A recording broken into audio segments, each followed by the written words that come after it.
Seorang janda bernama Samoa berusia 46 tahun menjadi tersangka kasus pembunuhan seorang pria bernama Sairi, warga desa Tebana, Kecamatan Banyumas, Kabupaten Sampang, Madura, Jawa Timur.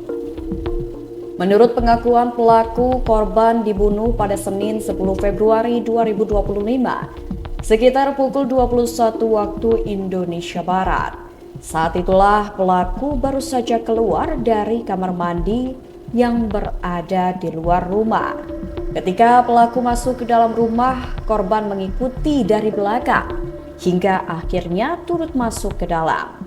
Korban dengan pelaku ini pun diketahui memiliki hubungan asmara, kata Kapolres Sampang AKBP Hartono pada Rabu 12 Februari 2025.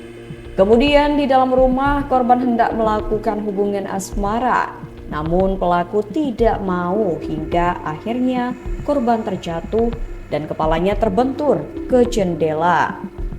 Korban sempat bersuara tapi pelaku khawatir terdengar oleh warga sehingga mulut korban pun disumbat dengan baju milik anak pelaku hingga meninggal terangnya. Pelaku pun merasa gelisah hingga tidak bisa tidur sepanjang malam.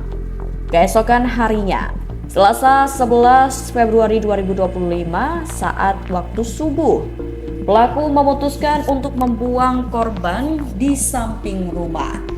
Ketika matahari mulai terbit, warga pun gempar setelah menemukan jasad korban. Lokasi korban dibuang, yakni lahan kosong tidak jauh dari kediaman pelaku sekitar 3 meter, pungkasnya.